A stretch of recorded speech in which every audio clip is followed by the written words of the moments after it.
Okay, पहले का answer क्या है? बी। B for ball. जी। ठीक है, सेकंड का?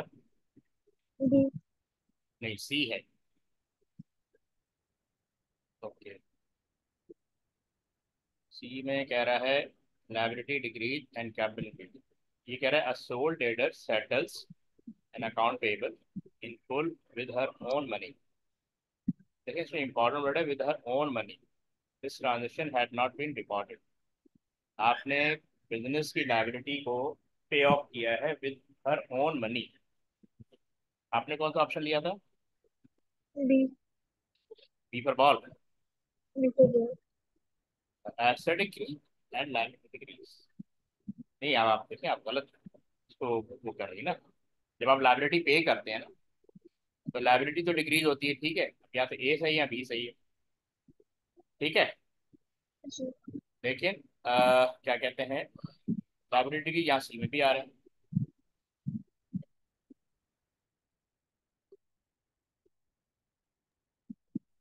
अच्छा, लेकिन जब आप पेमेंट करते हैं ना, लायबिलिटी पेमेंट करते हैं, तो आपका एसेट डिक्रीज है। इसका मतलब बी तो बिल्कुल गलत हो गया।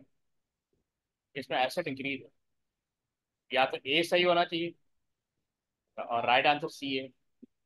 अगर हम पेमेंट कर रहे हैं बिजनेस के बैंक अकाउंट से, तो फिर ए सही है। आप समझ रही हैं? अकाउंट जी। पेमेंट डेबिट होगा, कैश क्रेडिट हो जाएगा, ऐसी। जी। अगर आप पेमेंट करती हैं बिजनेस के बैंक अकाउंट से या कैश अकाउंट से, तो एसेट लायबिलिटी भी रिड्यूस होगा और एसेट भी रिड्यूस होगा। फिर तो ए सही है। ठीक है, अकाउंट जी। पेबल डेबिट जब आप पेमेंट करेंगे, बैंक और कैश क्रेडिट। अब इस मसला ये कि यहाँ लिखा हुआ हर ओन मनी। इसका मतलब प्राइवेट फंड से पेमेंट किया। तो जब भी प्राइवेट फंड से मैं इन्वेस्ट, यानी एक तरह से वो इन्वेस्टमेंट हो गई। इन्वेस्टमेंट का मतलब कैपिटल इंक्रीज। आप समझ गई? तो अकाउंट पेबल जी। डेबिट हो गया, वो डेबिट ही होना है। ठीक है, लेकिन यहाँ पे कैपिटल। समझ आया? जी। क्योंकि प्राइवेट फंड से पेमेंट की, बिजनेस के अकाउंट से पेमेंट नहीं की। अगर बिजनेस के अकाउंट से होते तो फिर ए सही। और लाइबिलिटी जब भी रिड्यूस होगी, डेबिट करेंगे। इस चीज को माइंड में रखिए। ठीक है, जी। थर्ड का आंसर क्या है? B. D for dog. B को डॉग। नहीं, इसका भी आंसर सी है। ये कह रहा है Sally had 1000 in the bank when she paid 1500 to buy goods for resale. The bank allowed the payment. How was this transaction record in Sally's books of account? यानी three का answer C है। पहली बात तो है कि जब भी वर्ड आ जाएगा ना, बाय गुड्स, तो उसमें परचेज अकाउंट डेबिट होता है।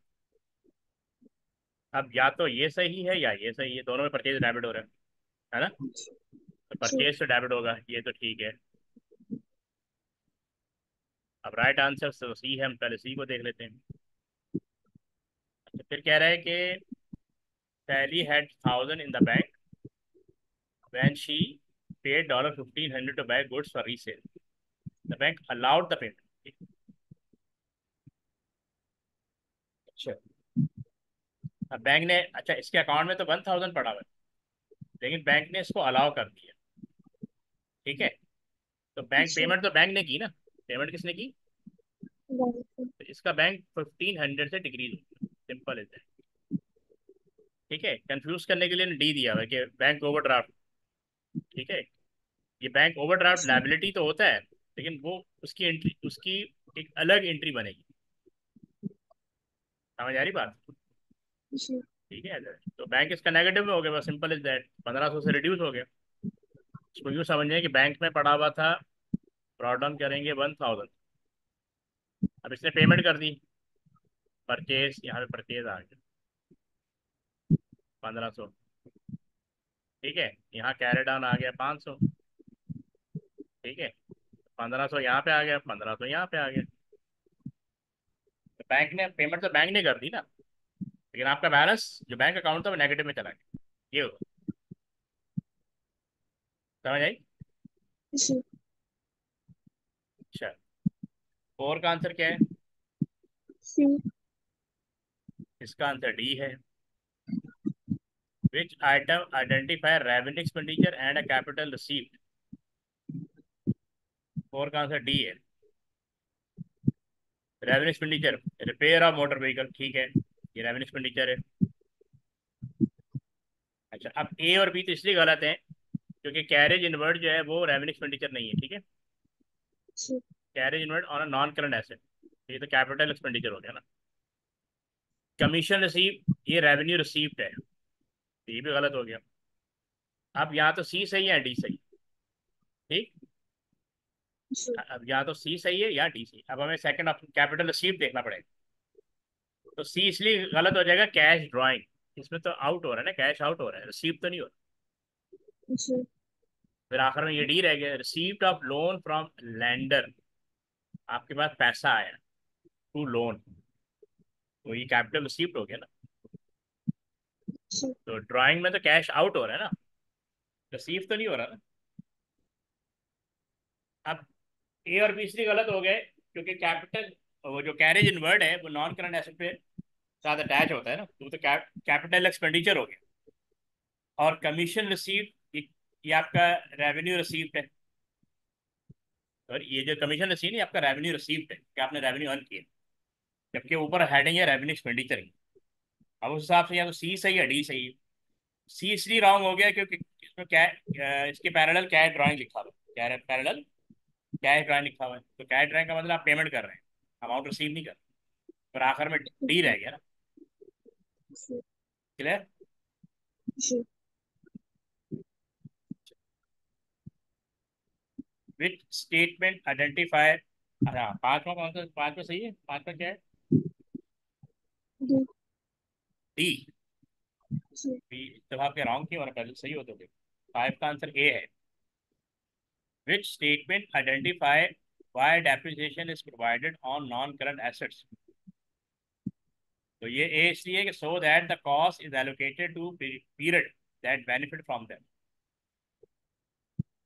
आपने डी किया ना, डी मार्केट वैल्यू लिखा हुआ है, so that they are shown at market value, नहीं आप अपने एसेट मार्केट वैल्यू शो ही नहीं करते हैं, ये तो वैसे बुक वैल्यू पे शो करते हैं। लेकिन यहाँ पे जो डेफिनेशन आ रही है ये कह रहा है कि डेप्रिसिएशन क्यों प्रोवाइड करते हैं non current asset, basically so that cost is allocated, cost आपकी डिवाइड हो जाती है टू पीरियड, यानी डिफरेंट ईयर्स में। यानी आपने एक एसेट लिया, उसकी लाइफ 5 ईयर हो सकती है, 10 ईयर हो सकती है, तो जब तक वो एग्जिस्ट कर रहा है आप उसका बेनिफिट ले रहे हैं, ऐसे ही। जी। इसलिए फाइव का ए सही है। सिक्स का अच्छा, आंसर क्या एक है? है। हाँ, फाइव का आंसर ए है ना। ठीक है। वो कह रहे हैं ना कि so that cost is allocated, यानी जितनी कॉस्ट का भी आपका एसेट पड़ा है, 1 लाख का, 10 लाख का, वो डिवाइड हो जाती है नंबर ऑफ ईयर्स में, यानी लाइफ से डिवाइड हो जाती है। जी। और उस वक्त तक आप उसका बेनिफिट लेते हैं जब तक वो वर्केबल है।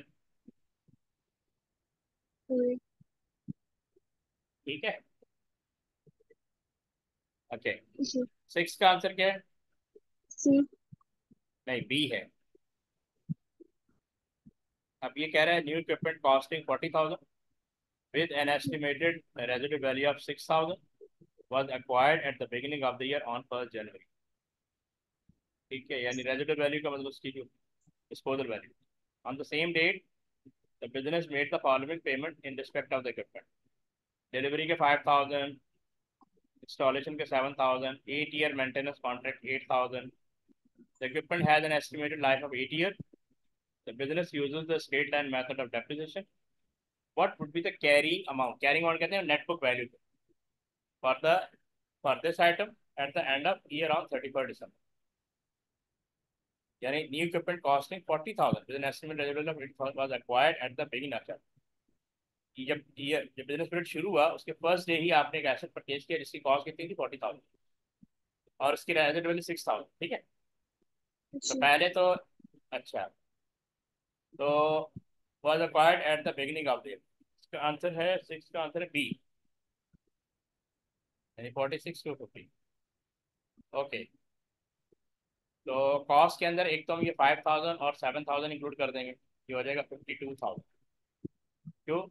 ये जो 8 ईयर मेंटेनेंस है ना, ये आपका रेवेन्यू एक्सपेंडिचर है, तो एक तो original cost plus allied cost, जो पार्ट ऑफ कैपिटल एक्सपेंडिचर होगा, तो ये पार्ट ऑफ कैपिटल के वंस होगा, इंस्टॉलेशन भी वंस होगा, और इससे एसेट की लाइफ इंक्रीज हो जाती है, ठीक है, वर्केबल कंडीशन में आ जाता है। तो 7,000 5,000 ये दोनों ऐड हो जाएंगे 40,000, ये हो जाएगा 52,000। अच्छा, माइनस करेंगे 6,000 जो उसकी रेजिडुअल वैल्यू है, और क्या कहते हैं, डिवाइड करेंगे 8 से। चाहिए पूछ रहे equipment has an estimated life of 80 year, the business carrying amount for this item at the end of year. 6 का आंसर है बी, इसमें के नोट।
अच्छा, 40,000 में ये 5,000 और 7,000 ऐड करें, कितना अमाउंट आ रहा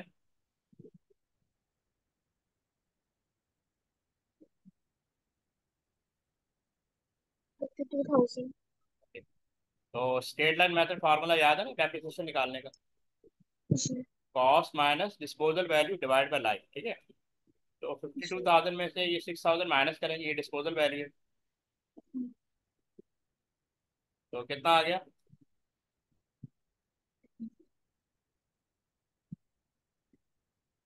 34,000। नहीं, क्या हो गया, 52 में से 6,000 माइनस करें, आपने कितना माइनस कर दिया? 40,000। और क्यों करेंगे? 46,000। 46,000 क्या आ गया, ठीक है, यानी एसेट आफ्टर रेजिडुअल वैल्यू, अब डिवाइड बाय 8 कर देंगे। 5750। 5750, तो ये क्या है, डेप्रिसिएशन, जी। ठीक है ना, फार्मूला याद है ना आपको, cost minus residual value divide by life. तो हमने स्टेट को किसने कहा है, the business uses the straight line method of depreciation. तो अगर आपको स्ट्रेट लाइन के दोनों फार्मूले याद है,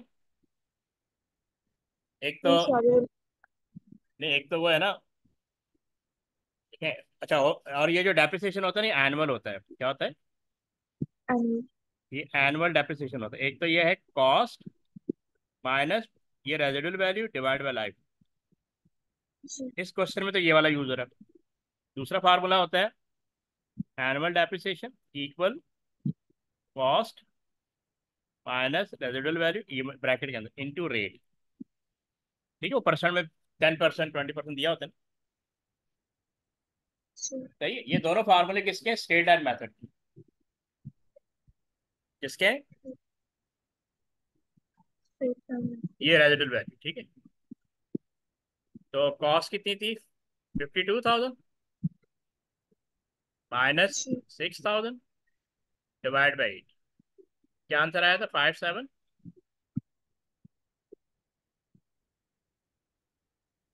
5750। ये आ गया डेप्रिसिएशन। ये क्या आ गया? जी अच्छा, इसने हमसे पूछा कैरिंग अमाउंट। कैरिंग अमाउंट कहते हैं नेटबुक वैल्यू। किसको कहते हैं?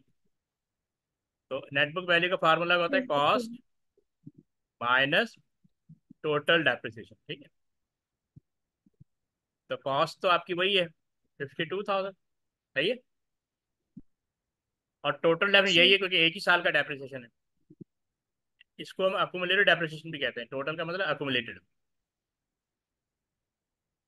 तो देखें ये अमाउंट आ रहा है। 46250। तो ये आंसर है। इसको इग्नोर कर देंगे क्योंकि ये क्या है? रेवेन्यू एक्सपेंडिचर है। सही है। जी अब 7 का आंसर क्या था? ए ए। ये भी बी है।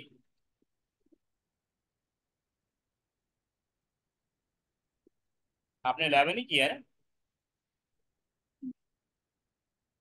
वेरिएंट 1 किया था, 2 किया था? यही 11। ये वाला पेपर किया था ना, अक्टूबर। जी ठीक है। तो 8 का आंसर क्या बताया आपने?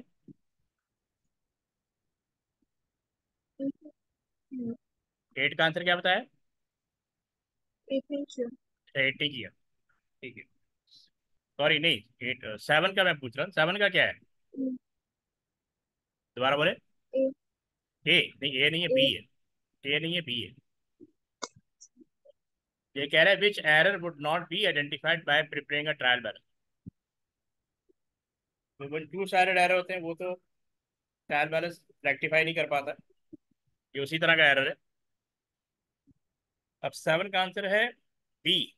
अ purchase invoice of 495 had been recorded as 459 in the purchase journal. तो ये बुक्स ऑफ ओरिजिनल एंट्री है ना। ये जो बी जो है, बुक्स ऑफ ओरिजिनल एंट्री। ये बुक की बात कर रहे हैं, परचेज जर्नल। तो ये एरर परचेज अकाउंट में भी चला जाएगा और परचेज लेजर में भी चला जाएगा। सही है। यानी आपकी लिखा है ना, परचेज इनवाइस हमने रिकॉर्ड करना था परचेज को एज 495। और यहाँ परचेज लेजर अकाउंट पेबल क्या लें आप? 495। लेकिन हमने किस तरह रिकॉर्ड कर लिया? 459। तो इसका एरर यही रहा, परचेज 459 और परचेज लेजर 459। समझ आई बात? जी ये जर्नल में आपने 459 लिख दिया। अगर आपको जर्नल याद हो, परचेज जर्नल कुछ ऐसे होता है। तो 3 कॉलम, एक तो यहाँ पे डेट, पर्टिकुलर, अमाउंट। तो किसी को हमने सेल की, फर्ज करें अकाउंट पेपर यहाँ लिख देता हूँ 459। अब ये अमाउंट परचेज अकाउंट में भी जाता है और परचेज लेजर में भी जाता है। तो ट्रायल बैलेंस इसको रेक्टिफाई नहीं कर पाए। समझ आई? जी आपने कौन सा ऑप्शन लिया था? ए A contra entry of 650 had been entered twice in the sale ledger control। देखें, 2 बार आ गया। तो जब 2 बार आ गया तो एरर तो आ जाएगा ना। ट्रायल बैलेंस में एरर आ जाएगा क्योंकि आपका सेल लेजर में कहाँ पे होता है? क्रेडिट साइड पे आता है। सही है। तो जी क्रेडिट साइड आपकी ओवर हो जाती, तो डेबिट साइड अंडर हो चली जाती, अंडर स्टेट हो जाती और ये ओवर स्टेट हो जाती। ऑब्वियसली ट्रायल बैलेंस बैलेंस नहीं हो। ठीक है। 8 आपने नहीं किया। नहीं ओके।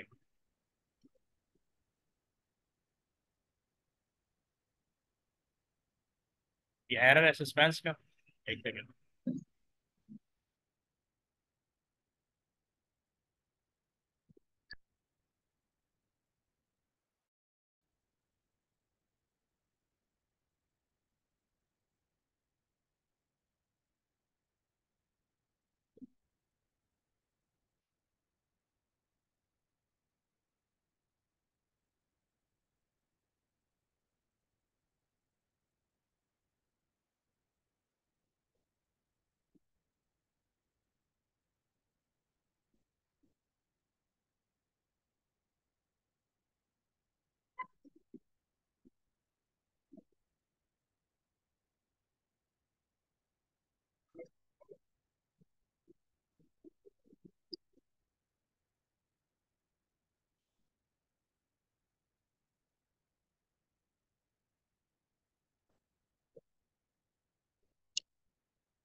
तो देखें यहाँ पे कह रहा है during the year a sole debtor withdrew 3,000 cash from the business bank account. अच्छा यानी इसको एंट्री रिकॉर्ड करनी थी, ड्राइंग डेबिट करना था 3,000 से, सही है, और जी। बैंक क्रेडिट करना था 3,000। यहाँ तक क्लियर? जी। अब मिस्टेक क्या होगी? From the bank business account entries made were a debit of 300 to the drawing account and a credit of 3,000। यानी बैंक बिल्कुल ठीक है, मसला कहाँ है? Debit side to the bank account. तो पहले अगर हम इसको करेक्ट करते हैं, यानी आपने गलती क्या की है, ड्राइंग को 300 से डेबिट कर दिया और बैंक को 3,000 क्रेडिट कर दिया, तो कितना डिफरेंस आ रहा है? 2700। यानी डेबिट साइड पे 2700 कम लिखा है, ऐसे ही। जी। तो ये तो एंट्री सही है क्रेडिट साइड पे। अब मैं इस पर करेक्ट एंट्री लगाता हूँ। इसका मतलब अगर आप ड्राइंग को डेबिट कर दें 2700 से, तो अब क्रेडिट क्या करूँगा? क्योंकि बैंक बिल्कुल सही है, तो क्रेडिट क्या करूँगा? सस्पेंस क्या करूँगा? सस्पेंस। कि जब कोई और, क्योंकि जब अदर साइड करेक्ट है तो सस्पेंस अकाउंट आएगा। अगर एक साइड रॉन्ग है और एक साइड सही है तो सस्पेंस आएगा। समझ आ रही बात या ठीक नहीं? है। देखा ना, जी। आपने गलती कहाँ की, देखो ये मिस्टेक आपने की, ड्राइंग डेबिट 300 और बैंक क्रेडिट 3,000। तो क्रेडिट साइड पे बैंक बिल्कुल सही है ना, आपने गलती कहाँ की? डेबिट साइड पे। तो 300 जो डेबिट साइड पे लिखा, अब ये यहाँ पे पूरा बराबर हो जाएगा ना, 3,000। 2700 कम लिखा था ना, जी। तो ये यहाँ तक ठीक है। जी। ओके, फिर ये कह रहा है in addition 500 had been omitted from the discount sheet account in the trial balance. यानी ट्रायल बैलेंस का जो बैलेंस था, सॉरी डिस्काउंट शीट का जो बैलेंस था, जो ट्रायल बैलेंस में लिखा, वो आपने राइट मतलब लिखा ही नहीं। तो बेसिकली इसका मतलब ये हुआ, एक्चुअल एंट्री ये थी, अकाउंट पेबल डेबिट कितना है, 500, ये एंट्री होनी थी, डिस्काउंट रसीद क्रेडिट 500। सही है? अब ये तो जी। सही है, लेकिन ये आपने रिकॉर्ड नहीं की ट्रायल बैलेंस। ठीक है, अब जब मैं इसको करेक्ट करूंगा, ठीक है, अब मैं डिस्काउंट रसीट को फर्ज कर लेते हैं। अब देखें, डिस्काउंट रसीट को मैं लिख लेता हूँ। अब डिस्काउंट को 500 क्रेडिट कर दिया, तो डेबिट क्या करूंगा? जब वन साइड एरर हो तो सेकंड साइड क्या आएगी? अभी आपको बताया था, सस्पेंस। सस्पेंस। क्योंकि वो अकाउंट पेबल की बात नहीं कर रहा ना, तो जी। 500 से डेबिट हो गया। अब पूछ रहा है but the balance on the suspense account before these error were corrected. ठीक है, तो हम ये सस्पेंस अकाउंट बना देंगे, सस्पेंस अकाउंट।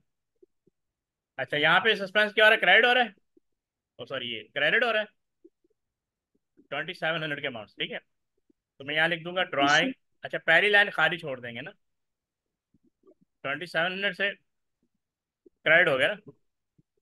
ठीक है, जी। और यहाँ पे डिस्काउंट सिर्फ यहाँ डेबिट साइड पे आ जाएगा 500 से। तो डिफरेंस किधर आएगा?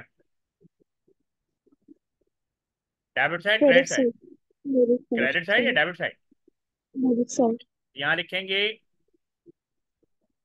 Difference in trial balance. ठीक है, और वो आएगा 2200। सही है, जी। तो ये ए सही है। ठीक। यानी बिफोर करेक्शन ये 2200 का डिफरेंस आ रहा है।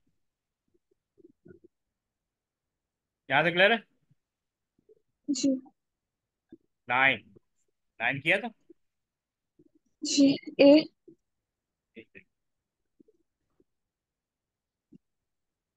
ये सी है। ठीक।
ओके, अभी कह रहे हैं company bank statement showed a credit balance of 2000। अगर बैंक स्टेटमेंट क्रेडिट बैलेंस है तो आपका डेबिट बैलेंस होगा। सही है, जी। क्रेडिट बैलेंस है ना, जी। तो आपके पास क्या होना चाहिए? यानी डेबिट अगर बैंक बैलेंस। स्टेटमेंट का closing balance 2000, sorry credit balance है, तो आपके पास क्या होना चाहिए? डेबिट बैलेंस होना चाहिए। जी। तो हम यहाँ पे कैश बुक बनाए थे, ठीक है। ये बेसिकली आपका क्लोजिंग बैलेंस 2000 होना चाहिए, क्योंकि वहाँ क्रेडिट बैलेंस है, तो आपके पास क्या होना चाहिए? Debit balance. ऐसे ही क्रेडिट जी। साइड पे कैरी डाउन होने मतलब आपका बैलेंस क्लोजिंग कितना होना चाहिए? 2000। अच्छा, फिर पहला एरर कह रहा है कि a receipt of 2700 and a payment for 3000 were recorded on the bank statement। एक अमाउंट आपको रिसीव हुआ 2700 का, और एक आपने पेमेंट की 3000 का, आपको बैंक स्टेटमेंट रिकॉर्ड हो चुका है। Both had been omitted from the cash. तो ये कैश बुक का एरर है, तो कैश बुक में ही करेक्ट करेंगे। ठीक है, तो अगर रिसीप्ट ऑफ 2700, अगर बैंक ने पैसा रिसीव किया तो बैंक क्या करेगा? क्रेडिट करेगा। जी। ठीक है, तो हम क्या करेंगे? डेबिट। ये 2700 यहाँ आ जाएगा। सही है। अच्छा, जी। अब पेमेंट ऑफ फॉर 3000, तो पेमेंट हुई है तो बैंक इसको करेगा डेबिट, बैंक इसको करेगा। डेबिट। तो हम क्या करेंगे? करेक्ट। तो यहाँ पे 3000 क्रेडिट हो जाए। सही है, तो ये बैंक साइड का है, और कैश कैश बुक का आ रहा है ना, तो करेक्शन कैश बुक में होगी। अच्छा, फिर कह रहा है bank charges of 500 were correctly shown on the bank statement. यानी बैंक चार्जेस, बैंक ने, बैंक चार्जेस का मतलब कि बैंक ने रिडक्शन की है, तो बैंक ने आपके अकाउंट को डेबिट किया होगा। जी। Correctly shown on the bank statement but had been recorded as 600 the cash book. अभी अगेन कैश बुक में। अच्छा, अगर बैंक ने डेबिट किया तो आपने क्या किया होगा? क्रेडिट किया होगा। जी। वो कह रहे हैं कि आपने क्रेडिट किया 600 से। आप कितने का अमाउंट से करना था? 500 से करना था ना। इसका मतलब अब आपने ओवर ओवर क्रेडिट कर दिया ना, मतलब। ठीक है, पेमेंट साइड पे, तो ये 100 यहाँ पे आ जाएगा। बैंक चार्जेस का मतलब है बैंक ने मेरे अकाउंट से पैसे काट लिए, यानी उसने क्या किया? डेबिट किया। ये बात क्लियर जी। है? जी। बैंक चार्जेस का मतलब है कि बैंक ने डिडक्शन कर ली मेरे अकाउंट से, तो डिडक्शन करने का मतलब है कि वो डेबिट करेगा। तो मैं क्या करूंगा? क्रेडिट। जी। वो ये कह रहे हैं कि आपने अपनी कैश बुक में, आपने अपनी कैश बुक में 500 से क्रेडिट करना था, लेकिन गलती से हमने 600 कर दिया। अब उसको कैंसिल करने के लिए डेबिट साइड पे 100 लिखना पड़ेगा। सही है, ये बात क्लियर? जी। अभी पूछ रहा what was the cash book balance before any necessary adjustment were made. यानी कैश बुक का बैलेंस क्या था एडजस्टमेंट करने से पहले, यानी आपको ओपनिंग बैलेंस, ये कैश बुक के ओपनिंग बैलेंस की बात कर रहे हैं। सही है, ओपनिंग बैलेंस यहाँ जी। आएगा, क्लोजिंग बैलेंस होती है। अब ये 5000 में से माइनस कर लें, 2200। तो 2200। तो राइट ऑप्शन क्या है? सी। सही। समझ आया? जी।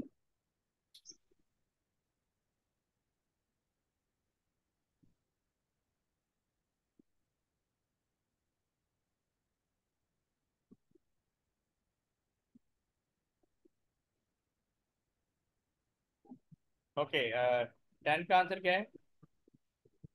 डी। आज आपके सारे क्यों गलत हो रहे हैं?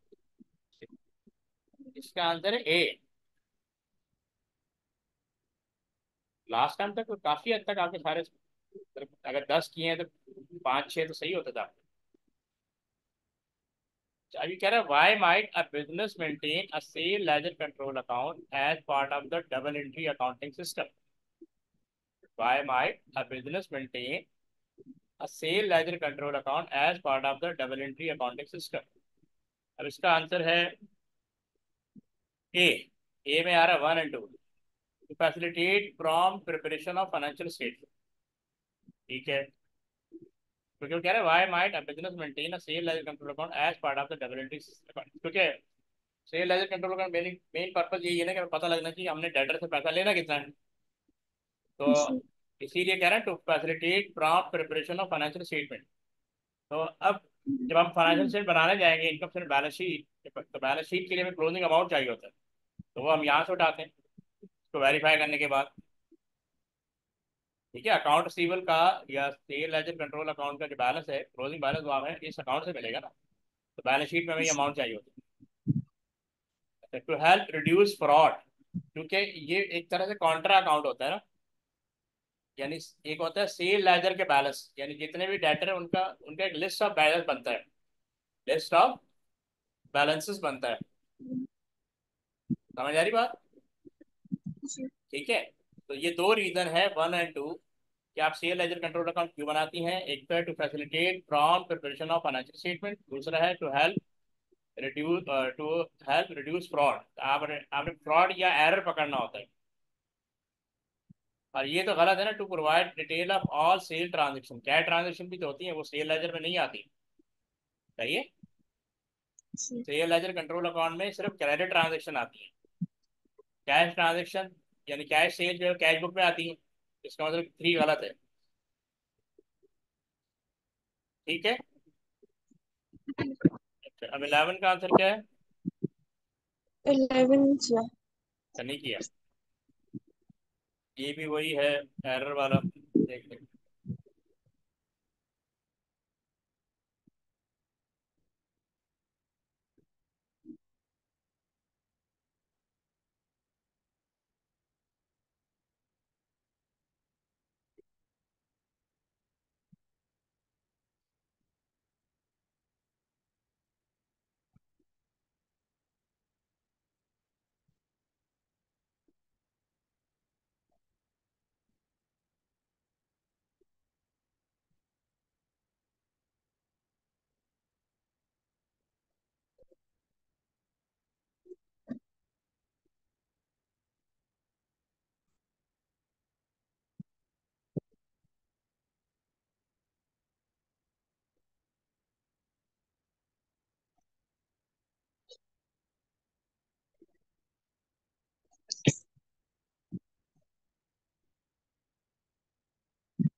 इसमें बेसिकली आपको परचेज लेजर कंट्रोल अकाउंट बनाना है। सही है, जी। तो कुछ चीजें मिक्स दी हुई हैं।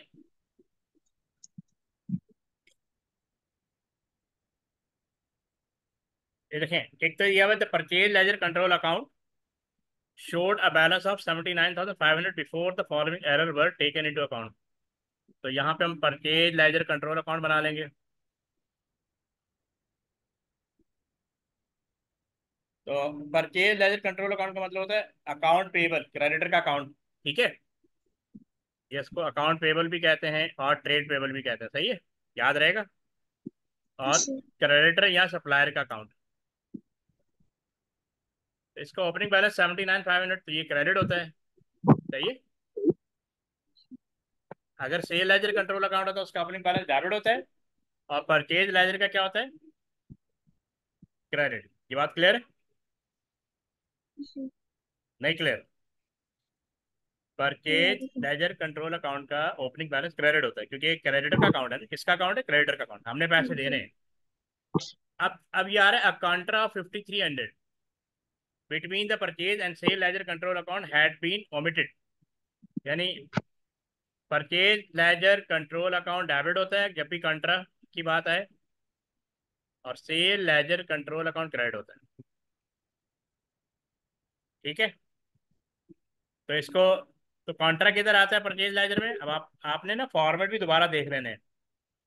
जी। परचेज लेजर कंट्रोल अकाउंट का कॉन्ट्रा किधर आता है? 5300 इधर आएगा, डेबिट साइड पे किधर आएगा? एक सेकंड में दोबारा बनाते हैं,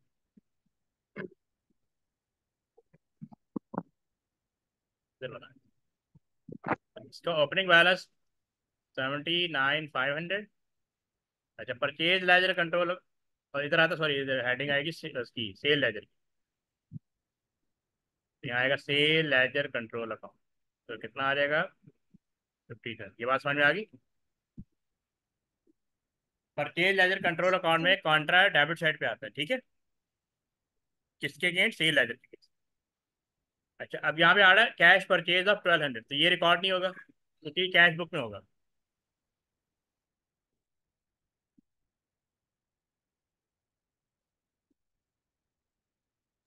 पॉइंट टू समझ में आ गया। कैश परचेज परचेज लेजर में रिकॉर्ड जी। नहीं होगा क्योंकि ये कैश बुक में आता है। यहाँ पे जो भी परचेज होती है क्रेडिट होती है। जी। सही है। जी। Is this clear? जी। ओके। फिर लिखा हुआ है the discount receipt column in the cash book had been overcast by 6200। Discount receipt यहाँ पे आता है, तो आपने 60 यूनिट से ओवरकास्ट कर दिया। ठीक है। जी। ओवरकास्ट कर दिया तो इसका मतलब ये क्रेडिट साइड पे आएगा।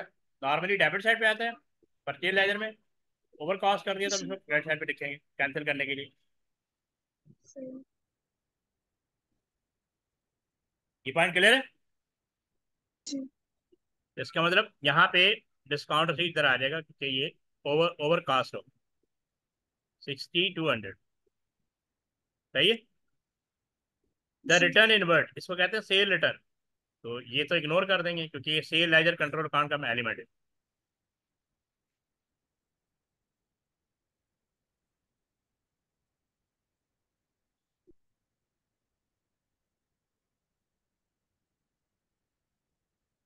ठीक है। जी। तो इसका मतलब यहाँ पे कैरेडॉन आ जाएगा, ये पॉइंट करें जरा।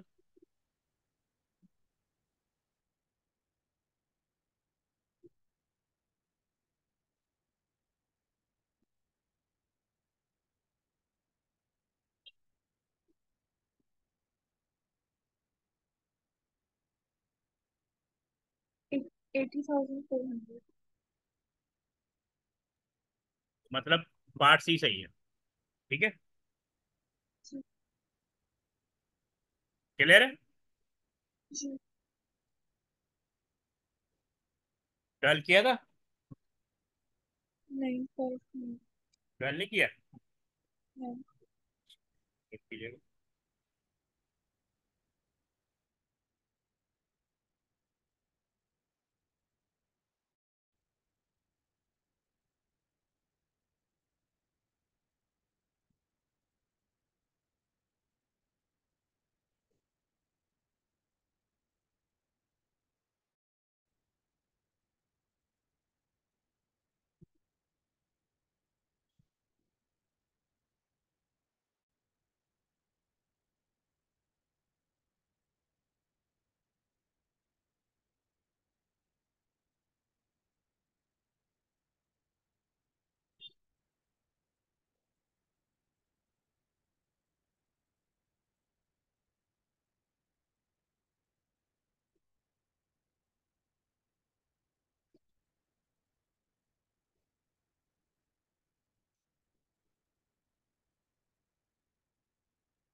एक मिनट रोटी।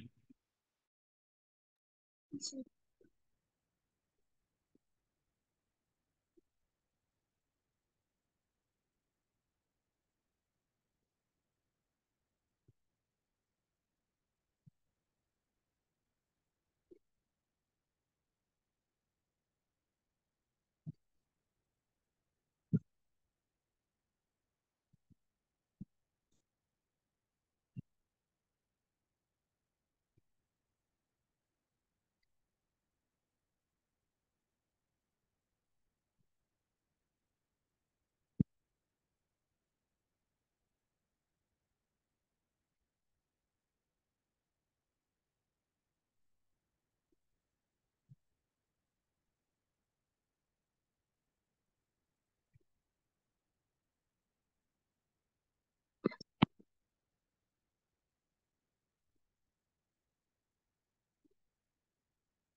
तो देखें इसमें कह रहे हैं business has trade receivable of 52,000 at the year and.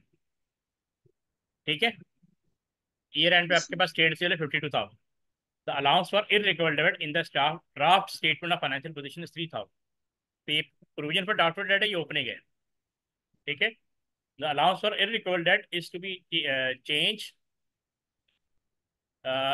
Charge होना चाहिए था, चेंज लिखा हुआ है, change to 5% of trade receivable. What is the effect of changing the allowance. ठीक है, चलिए ये हम पीडीडी यहाँ पे कैलकुलेट कर, प्रोविजन फॉर डाउटफुल डेट, इसका ओपनिंग बैलेंस 3,000 यहाँ आ जाए और हमें कैरी डाउन यानी क्लोजिंग कैंसिल कर तो कैलकुलेट करना। तो 52,000 का 5% निकालें।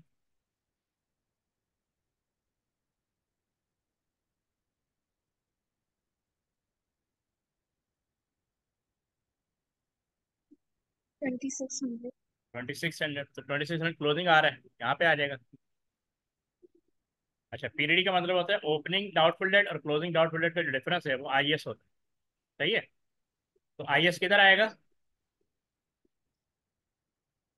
क्रेडिट डेबिट साइड पे, क्रेडिट साइड पे? Debit side. तो डेबिट साइड यानी आईएस यहाँ पे। तो ये आपका डाउटफुल डेट रिड्यूस हो रहा है, इंक्रीज हो रहा है?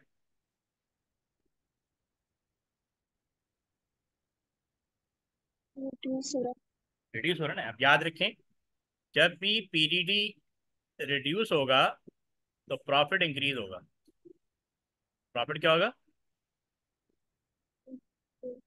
इसका मतलब ए गलत है, बी गलत है ना? अब या तो सी सही है या डी सही है।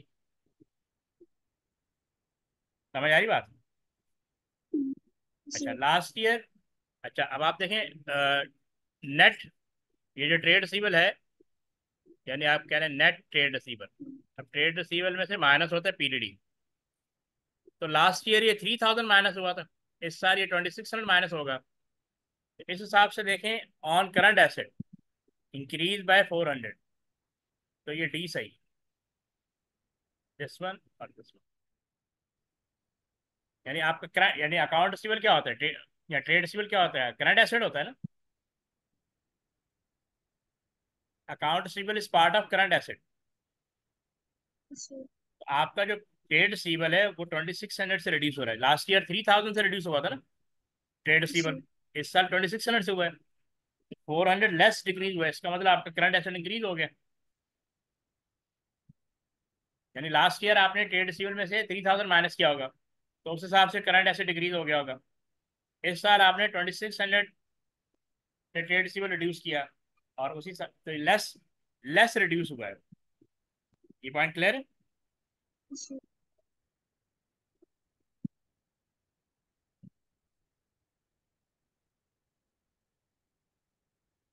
ओके, 13 किया था आपने? जी ओ 13 का क्या है, ए? ए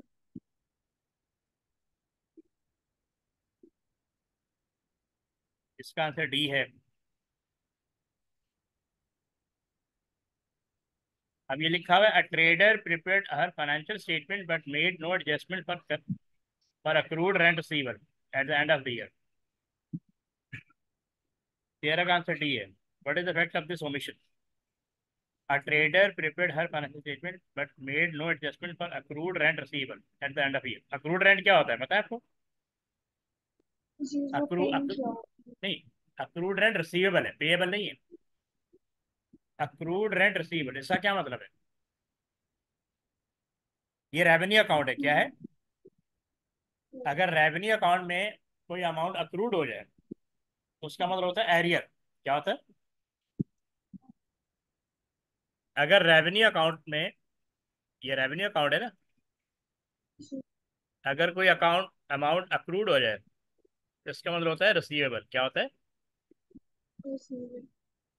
वो यही कह रहा है ना कि trader prepared her financial statement but made no adjustment for accrued rent receivable at the end of, यानी क्लोजिंग एरियर आपने रिकॉर्ड नहीं किया। क्लोजिंग एरियर आपने रिकॉर्ड, अच्छा जो अक्रूड क्लोजिंग क्या कहते हैं, अ,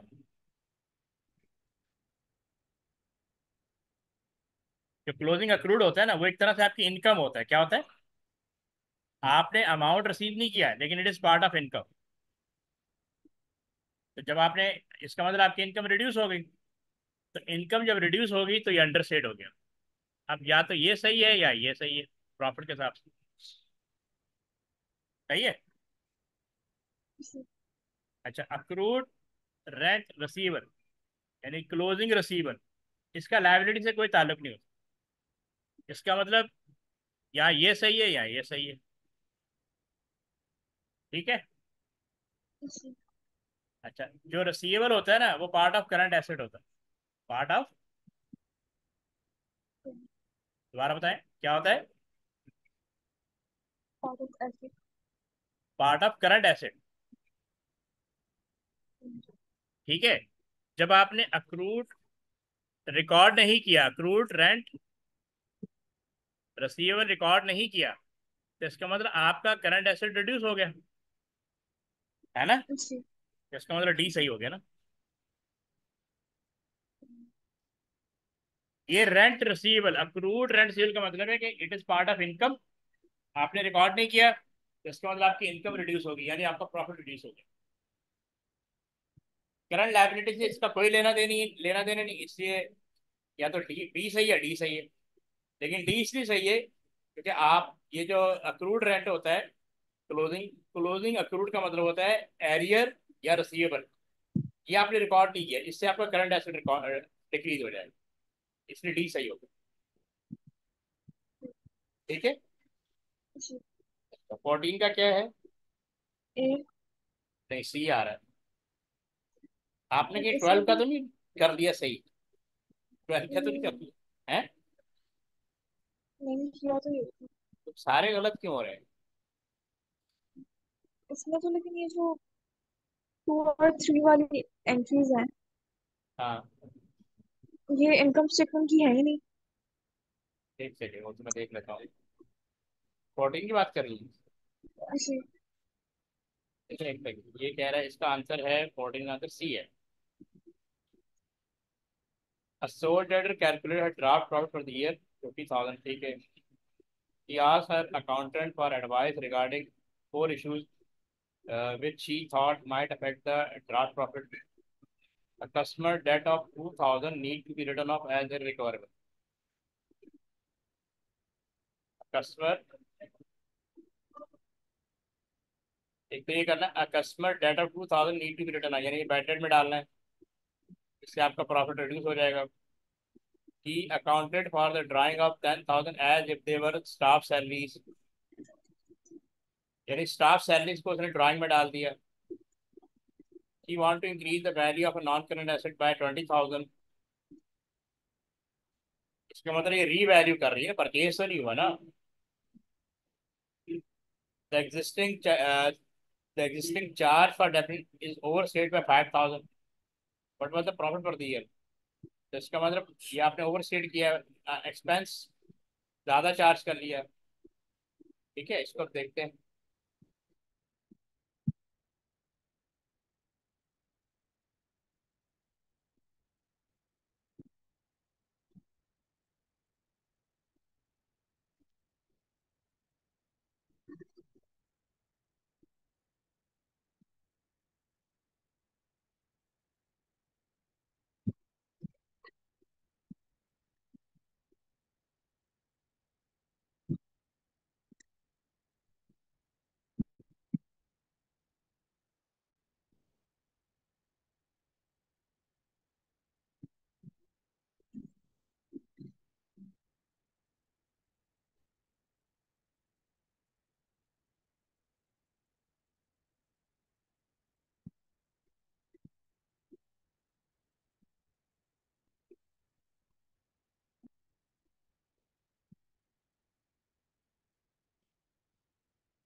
अच्छा, तो बेसिकली इसका अभी ड्राफ्ट ड्राफ्ट 50,000 है।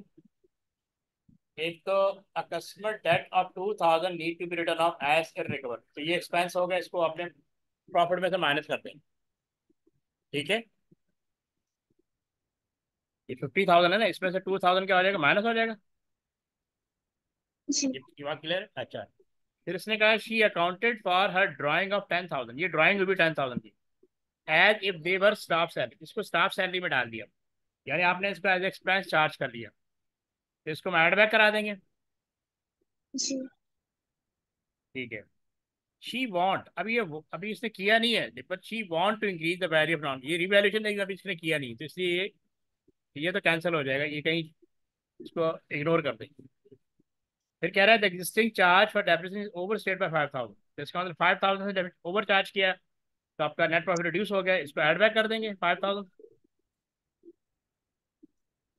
सही है, जी डेप्रिसिएशन एक्सपेंस होता है ना, जी 5,000 से ज्यादा चार्ज कर लिया आपने, जी तो इसका मतलब आपका प्रॉफिट रिड्यूस हो गया।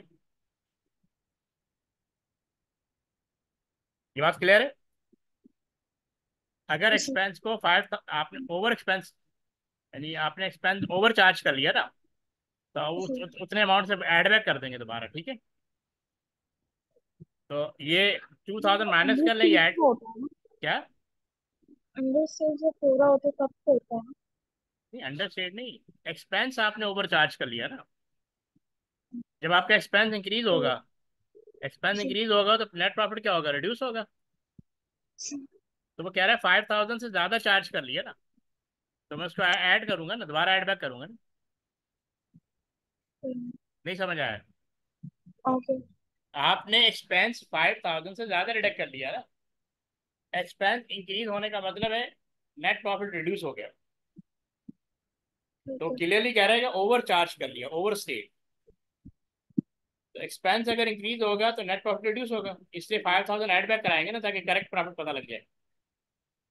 ठीक है ठीक है,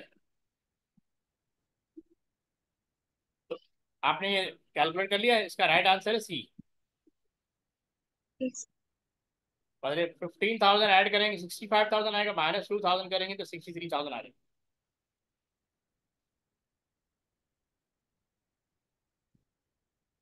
63,000 ठीक है, पॉइंट क्लियर है?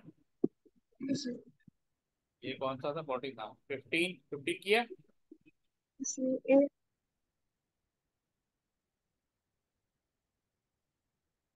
नहीं, बी है। ये कह रहा है which item in the books of partnership would increase the profit available for distribution to the partner, which item in the books of partnership would increase the profit available for distribution to the partner. इसका answer B है, 1 और 3। Discount received, interest on drawing, तो discount सीट profit में add होता है ना, जी जैसे प्रॉफिट इंक्रीज हो जाएगा, है ना। जी जी इंटरेस्ट ऑन ड्राइंग, ये पार्टनर को चार्ज किया जाता है, आपको याद है, प्रॉफिट में इंटरेस्ट ऑन ड्राइंग ऐड कर दें, जी ये इससे प्रॉफिट इंक्रीज हो जाएगा, 1 और 3। ठीक क्योंकि है इंटरेस्ट ऑन कैपिटल प्रॉफिट में से माइनस किया जाता है, याद है। जी और पार्टनरशिप सैलरी भी क्या कहते हैं, प्रॉफिट से माइनस किया जाता है। ठीक है, जी ओके, 16 किया आपने। नहीं 60 नहीं होगा 16 का आंसर बी है।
ओके, ये कह रहा है L and M are in partnership sharing profit loss in the proportion to their capital invested, यानी इसका जो रेशियो है वो इस एल और एम के ये कैपिटल इन्वेस्टमेंट इसकी बेस पे निकालेंगे, ठीक है। अच्छा, हम कह रहे हैं कि द फॉलोइंग अवेलेबल, ये हो गया। No interest is charge on drawing up to 10,000 for each partner, ठीक है। यानी जो इनकी ड्राइंग्स है 10,000 तक जो भी ड्राइंग होगी उस पर चार्ज नहीं करेंगे, किसी की भी ड्राइंग अगर है 10,000 से ऊपर होगी तो चार्ज करेंगे। Interest at a rate of 5% is charge on any drawing in excess of 10,000, जिसकी ड्राइंग 10,000 ऊपर हो जाए उसको चार्ज करेंगे। What was else share of residual profit, residual profit का मतलब होता है कि जब हम जो हमारा प्रॉफिट जो हमें गिवन होता है उसमें इंटरेस्ट ऑन ड्राइंग ऐड किया हो, इंटरेस्ट ऑन कैपिटल माइनस किया हो, सैलरी माइनस किया हो, वो जो प्रॉफिट बच जाता है जो पार्टनर में डिवाइड होगा, रेजिडुअल प्रॉफिट होता है जो पार्टनर में डिवाइड होगा, ठीक है, after all reduction and addition. Okay, सबसे पहले तो हम ये इंटरेस्ट ऑन ड्राइंग कैलकुलेट कर लेंगे। किसकी ड्राइंग 10,000 से ज़्यादा है? एम की। जी। ठीक है, इसने कहा ना interest, no interest is charge on drawing up to 10,000 for each part. फिर लिखा हुआ interest at a rate of 5% is charge on any drawing in excess of 10,000। तो हम जो 5% कैलकुलेट करेंगे वो कितने पे करेंगे, 12,000 पे करेंगे या 2,000 पे 12,000। हैं? 12,000। नहीं, 2,000 पे करेंगे ना। या आप ये दो लाइनें पढ़े ना, ये देखें, ये दो लाइनें पढ़े जरा, इसका क्या मतलब है? 10,000 से जो अमाउंट एक्सीड करेगी उस पर। तो 10,000 से कितना अमाउंट एक्सीड कर रहा है? 2,000। 2,000। तो 2,000 का 5% निकाल लें, 100। 100। अच्छा, इंटरेस्ट ऑन ड्राइंग प्रॉफिट में ऐड होता है, ठीक है। प्रॉफिट आपका ये गिवन है, ये आपका प्रॉफिट गिवन, सही है। जी। तो 28,900 में 100 ऐड हो जाएगा तो आप प्रॉफिट कितना हो गया?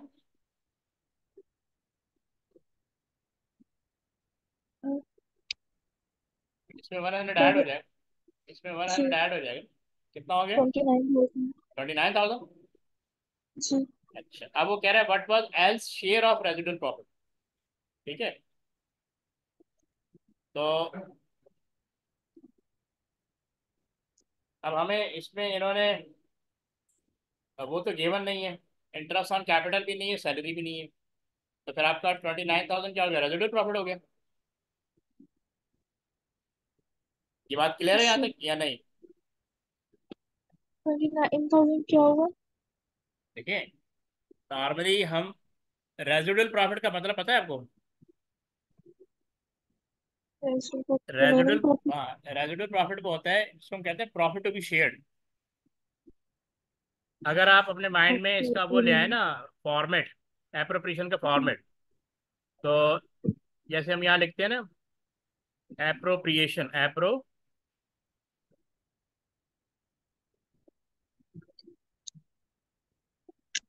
जैसे नेट प्रॉफिट दिया हुआ है 28,900, 28, 900। इसमें ऐड करते हैं इंटरेस्ट ऑन ड्राइंग 100, तो आपने कहा 29,000, इसमें से लेस होता है इंटरेस्ट ऑन कैपिटल और सैलरी।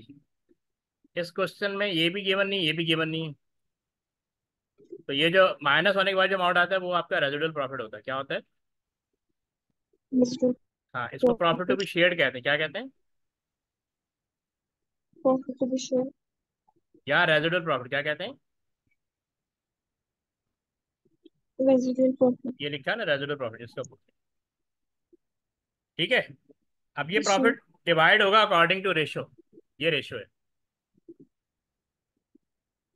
ठीक है। तो और किसने कहा एल्स, जी। किसका एल्स, एल इसका, तो इसका रेशो 68 है ना, इसको डिवाइड कर देंगे टोटल, तो टोटल कितना, 170,000 है ना। जी। और इसको मल्टीप्लाई कर देंगे 29,000 से, तो एल का शेयर ऑफ प्रॉफिट आ जाएगा। जी।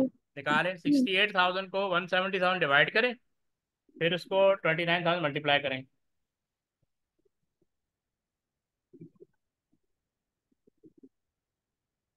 10,000। 10,000? जी। 10,000 तो नहीं आएगा, एक सेकेंड। 68,000 को पहले डिवाइड करें 170,000 से। 10,000 तो राइट ऑप्शन है, कोई है ही नहीं। 0.4 आ गया इसे डिवाइड करके। एक सेकेंड, 68,000 डिवाइड बाय 170,000, जी। अब 0.4 को मल्टीप्लाई करें 29,000 से, 11,600 आ रहा है। 29,000। हाँ, आपने किससे किया था? 25 और ट्वेंटी 11,600। 29 है ना, तो ये आ गया ना पार्ट बी।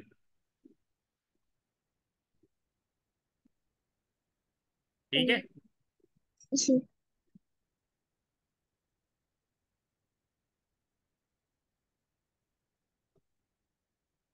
के बाद 17 किया आपने? जी। क्या डी। आंसर? इसका आंसर ए है। Which statement describe the advantages of right issue of share? 17 का आंसर ए है, 1 एंड 2। क्या है? Additional fund for a company can be raise cheaply. सही है। राइट इशू ऑफ शेयर से क्या होता है? आपको एडिशनल अमाउंट मिल जाता है चीप कॉस्ट के ऊपर। लेकिन न्यू इशू ऑफ शेयर जो है ना, एक्सपेंसिव एक्सपेंसिव ऑप्शन। समझ आई? ये बात क्लियर है? फिर लिखा हुआ है, क्या कहते हैं, 1 एंड 2 ना, हाँ, second, control of the company remain with existing share holder if the right are taken up. Right issue existing share holder को दिया जाता है, तो आपका कंट्रोल मेंटेन रहता है। अगर आप न्यू इश्यू ऑफ शेयर करेंगे ना, तो कंट्रोल किसी और के पास चला जाएगा। ठीक है। जी। और ये गलत है, number 3, it is an alternative to dividend as a way of rewarding existing share. ये बोनस शेयर में होता है, बी जो है ना बोनस शेयर की। 18 का आंसर क्या है? डी। ये सी है।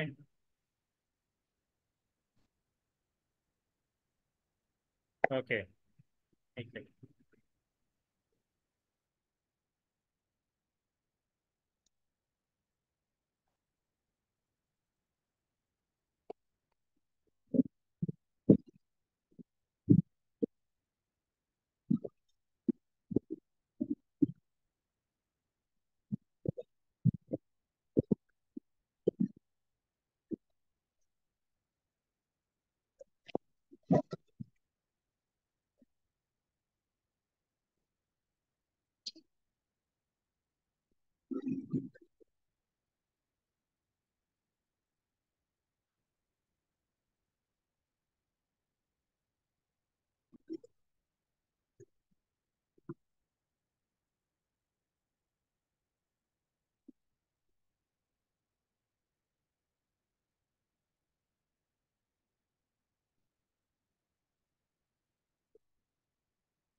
ओके, ये कह रहा है, the following information is available for limited companies financial year ended 31st December. At 1st January, the total equity was 50,000. This included 100,000 ordinary share of $1 each. ठीक है। On 30 June, there was a right issue of 10,000 ordinary share of dollar. अच्छा, total liquidity का मतलब है इसके अंदर जो number of share capital भी है, जो आपको बता दिया, this include 100,000 ordinary share of dollar one each. बाकी जो है वो ऑल रिजर्व्स होंगे, further reserves. On 30 June there was a right issue of 10,000 ordinary share for 1.5 each. This was fully subscribed. On 1 October the company paid a dividend of $0.1 per ordinary share. Dividend per share calculate करना होगा। Okay, तो सबसे पहले एक तो यानी आपके पास जो प्री पहले से जो अमाउंट पड़ा हुआ है वो है 350,000, ठीक है। जी। तो टोटल इक्विटी का पहले से अमाउंट पड़ा हुआ है 350,000। अब नंबर टू, राइट इशू कितना है 10,000 और 1.5। तो राइट इशू से भी आपकी इक्विटी इंक्रीज होती है। तो 10,000 इंटू 1.5 करेंगे तो 15,000 आएगा। कितना आएगा? ये 15,000 से आपका, यानी अगर हमें जर्नल एंट्री बनाओ तो इसको ऐसे बनाएंगे कि बैंक डेबिट हो जाएगा, ठीक है, इंटू 1.5। तो 15,000 से बैंक इंक्रीज हो जाएगा। ऑर्डिनरी शेयर कैपिटल 10,000 से इंक्रीज हो जाएगा क्योंकि फेस वैल्यू भी शो। और शेयर प्रीमियम अकाउंट 5,000 से इंक्रीज हो जाएगा। तो ये दोनों पार्ट ऑफ इक्विटी है, दोनों पार्ट ऑफ इक्विटी। ये 15,000 से आपकी इक्विटी इंक्रीज हो जाएगी, है ना। On 1 October company paid a dividend of 0.1 per ordinary share. Dividend per share दिया हुआ है, तो डिविडेंड पर शेयर कैसे आता है? डिविडेंड पर शेयर, ये तो यानी dividend paid divide by number of issued share, number of. आपके पास पहले से शेयर कितने पड़े हुए थे? ये वाले 100,000। जी। और फर्दर जो हमने इशू किए हैं वो कितने किए हैं? 10,000। ये 5,000। 10,000। तो जी। नंबर ऑफ इशू, अच्छा डिविडेंड पर शेयर दिया हुआ है। डिविडेंड पर शेयर कितना दिया हुआ? 0.1 दिया हुआ है। डिविडेंड पेड हमें जी। कैलकुलेट निकालना है। और नंबर ऑफ इशू कितने दिए? 1/10,000, ऐसे ही है। जी। तो 1/10,000 को 0.1 से मल्टीप्लाई कर देंगे। तो डिविडेंड पेड कितना आ जाएगा? 1/10,000 का निकाल लें अब। 0.1 11,000 आएगा ना। 11,000। आपने जी। डिविडेंड पेड किया 11,000, और टोटल इक्विटी में से डिविडेंड माइनस हो जाता है, ठीक है। ये ब्रैकेट कर दो। यहाँ तक क्लियर है? जी। अच्छा, ये प्रपोज आपको याद है ना, इग्नोर कर देते हैं। करंट ईयर का प्रपोज इग्नोर हो जाएगा।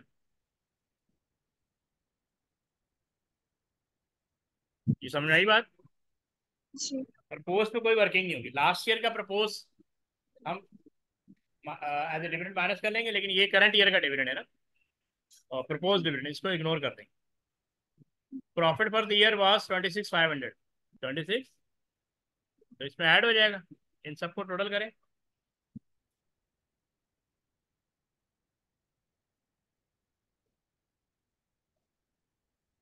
30,500।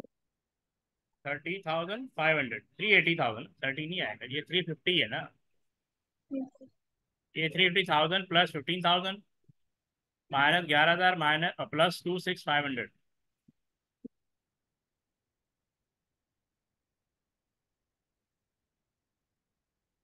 356,650। 356, नहीं गलत, 356,650। आप गलत कैलकुलेट। 380,000, 350,000 है ना, जी। प्लस करें 15,000।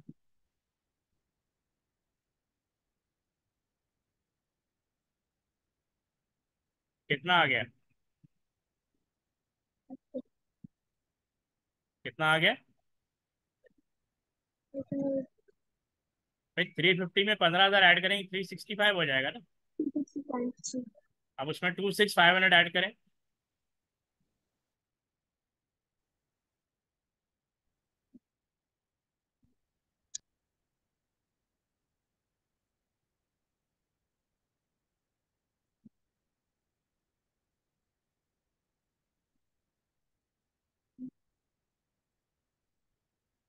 कितना आया? 391,500. 391,500। 500. 11,000 माइनस करें। 380,500. ये आ गया ना राइट ऑप्शन। सी। ये यही है। जी।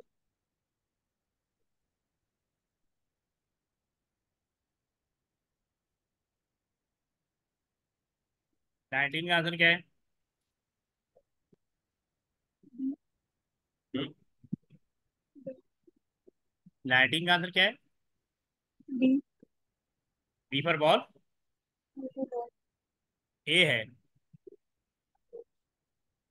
Why would employees be interested in their employer financial statement? यानी एम्प्लॉय जो है वो अपने एम्प्लॉयर के फाइनेंशियल स्टेटमेंट में क्यों इंटरेस्टेड होते हैं? इनकम स्टेटमेंट, बैलेंस शीट में। राइट आंसर ए है, to assess whether the business can continue to trade in the foreseeable future। क्योंकि अगर वो फर्म प्रॉफिट अर्न कर रही है तो इसका मतलब ये कि फ्यूचर में बिजनेस चलता रहेगा। और अगर फर्म लॉसेस में आ गई है तो एम्प्लॉयज को पता लगेगा कि यहाँ पे फ्यूचर नहीं है, कहीं और सर्च कर लो जॉब। इसलिए वो इंटरेस्टेड होते हैं। समझ आई? 20 का आंसर क्या है? है? अच्छा, ये कह रहा है business seat 5 year loan of 40,000। The loan was paid into the bank current account. What was the effect of the loan?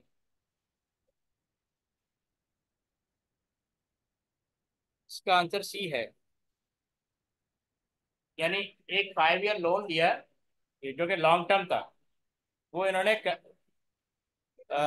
The loan was paid into the bank current account, यानी bank के current account में वो इन्होंने transfer कर दिया। अब इससे क्या होगा? करंट रेशो आपका क्या हो जाएगा? इंक्रीज हो जाएगा, क्योंकि आप कैश तो इंक्रीज हो रहा है ना आपका।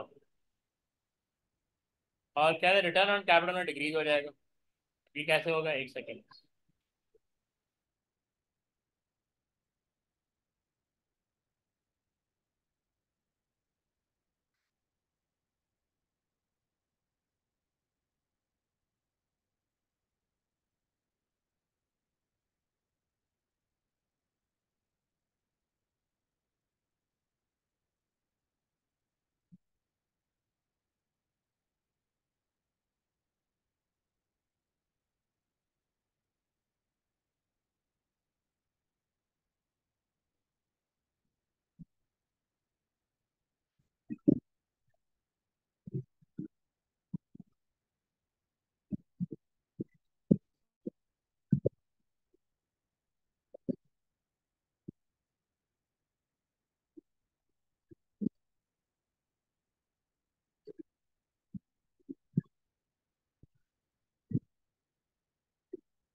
अच्छा देखिए, करंट रेशियो का फार्मूला होता है current asset divide by current liability, ऐसे ही। अब कह रहे हैं bank business receipt 5 year bank loan 40,000, इसका मतलब आपका बैंक इंक्रीज हो गया 40,000 से, और लॉन्ग टर्म लायबिलिटी इंक्रीज हो गई 40,000, ऐसे ही।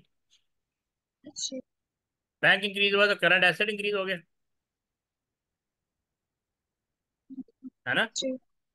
तो करंट एसेट इंक्रीज होगा तो करंट रेशियो इंक्रीज हो जाएगा।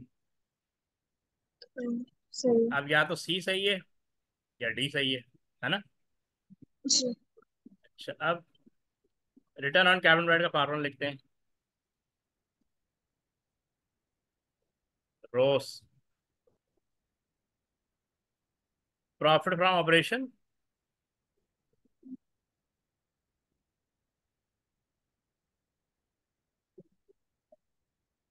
Divide by capital employed. क्या? Capital employed. कैपिटल एम्प्लॉयड का मैंने पहले भी आपको एक फार्मूला बताया, चार फार्मूले बताए हैं, अभी इसके हिसाब से बताता हूँ। इसमें था ना इक्विटी, क्या है? Equity plus long term liability. ठीक है। इक्विटी में क्या क्या आता है याद है? Ordinary share capital plus all reserves. ठीक है, इक्विटी में आता है। और कैपिटल एम्प्लॉयड का मतलब है equity plus long term liability. अच्छा, लॉन्ग टर्म लायबिलिटी आपकी इंक्रीज हो रही है। जी। ठीक है, और वो यहाँ का पार्ट होता है। तो डिनोमिनेटर इंक्रीज हो रहा है, न्यूमरेटर डिक्रीज होगा। अगर नीचे वाली वैल्यू जी। इंक्रीज होगी तो आपका रोस डिक्रीज हो जाएगा ना। जी। ठीक है। ऊपर वाली डिक्रीज हो रही है। हाँ, ऊपर वाली, एक सेकेंड।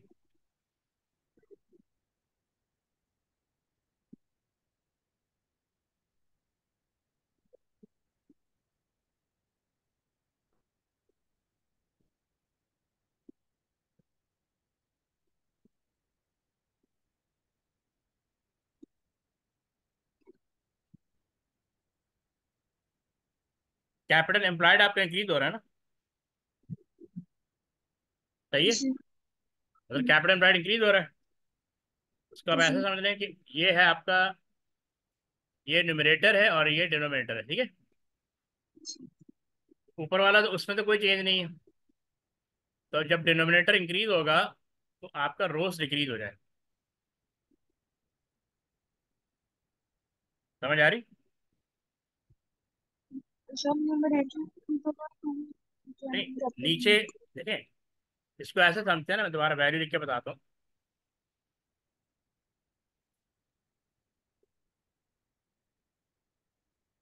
यानी कैपिटल एम्प्लॉयड, कैपिटल सॉरी रोस,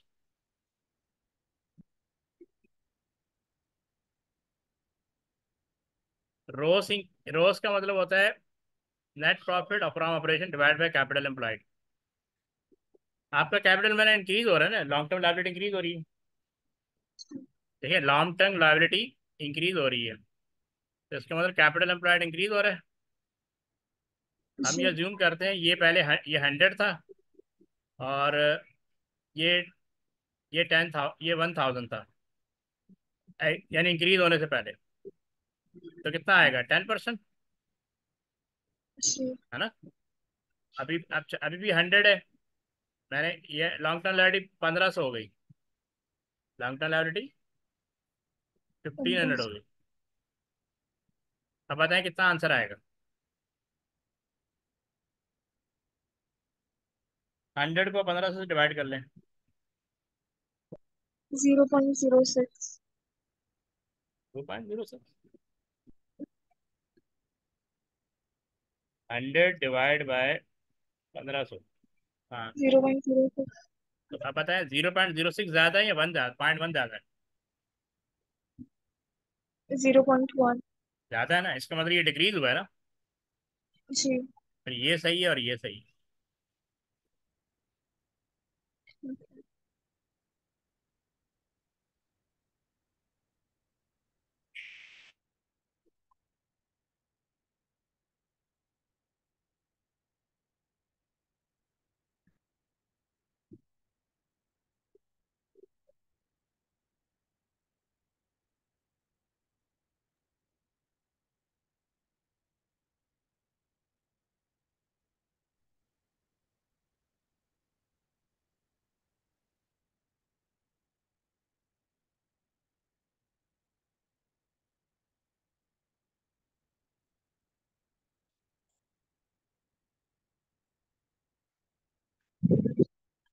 ओके, 21 का आंसर क्या है? एट।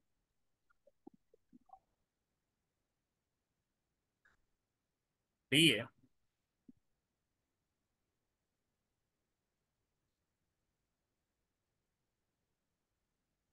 21 का आंसर है डी। ओके।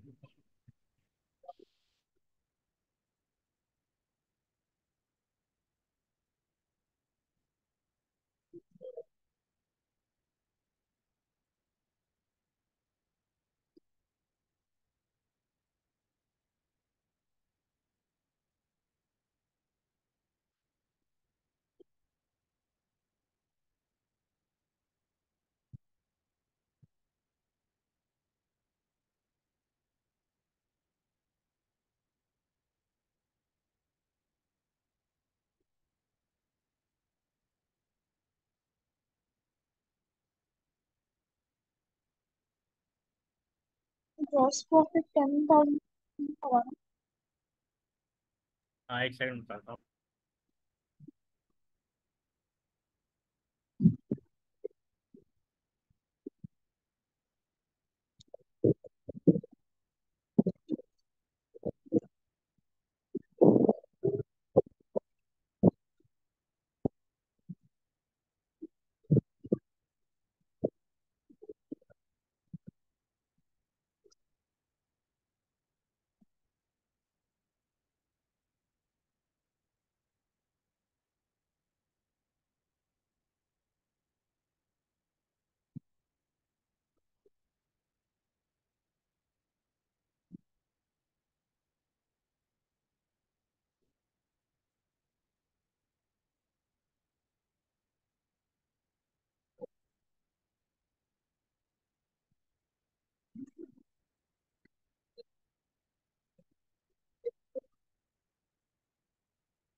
फिर देखिए, इसमें काफ़ी सारी कैलकुलेशन है। इसमें कह रहा है the draft financial statement of a business for the year end 30 June to include the following. Revenue है 20,000 और ग्रॉस प्रॉफिट है, सॉरी 22। एक सेकेंड।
21 नहीं हुआ था आपसे?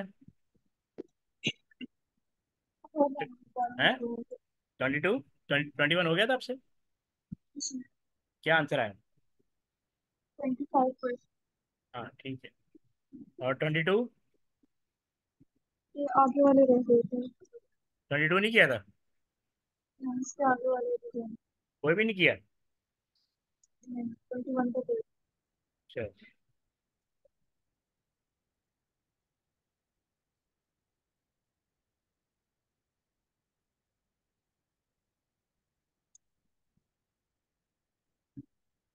इसमें देखें, ये पूछ रहा है what is the company capital employed. भी हमने पीछे किया था ना कैपिटल एम्प्लॉयड। जी। तो कैपिटल एम्प्लॉयड यानी इसके लिए आपके पास ये फार्मूला होता है रोस। रोस का था ना, नेट प्रॉफिट फ्रॉम ऑपरेशन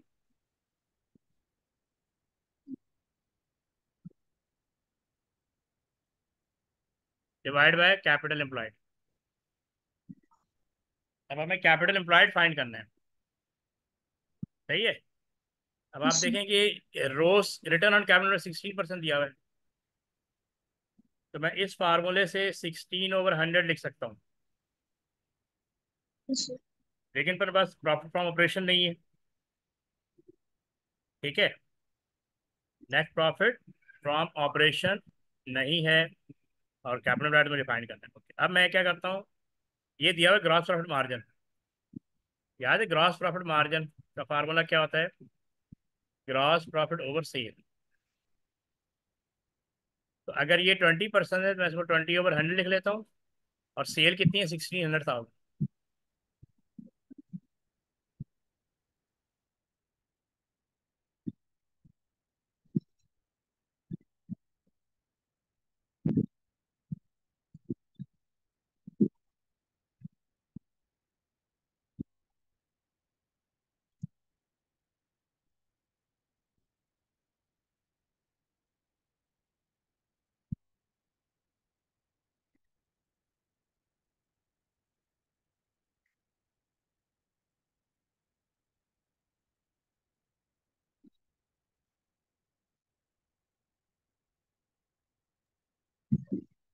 तो हमारा लिखना पड़ेगा।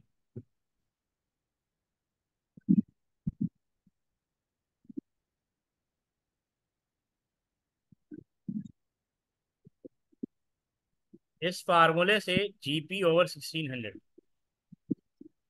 आप क्या निकाल लेंगे? ग्रॉस प्रॉफिट निकालें। 1600,000 का 20%, यह आएगा 320,000। क्या आएगा? तो ग्रॉस प्रॉफिट मार्जिन से हमने ग्रॉस प्रॉफिट निकाले 320,000। फिर दिया हुआ operating expenses to revenue. Operating expenses to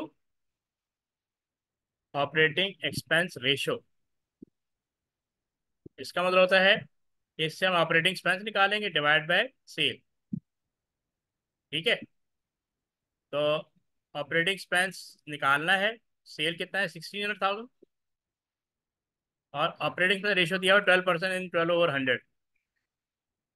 सही है। तो ये कितना आ जाएगा? 192,000। कितना आ जाएगा? नहीं समझ आया? देखें, ग्रॉस प्रॉफिट मार्जिन से मैंने,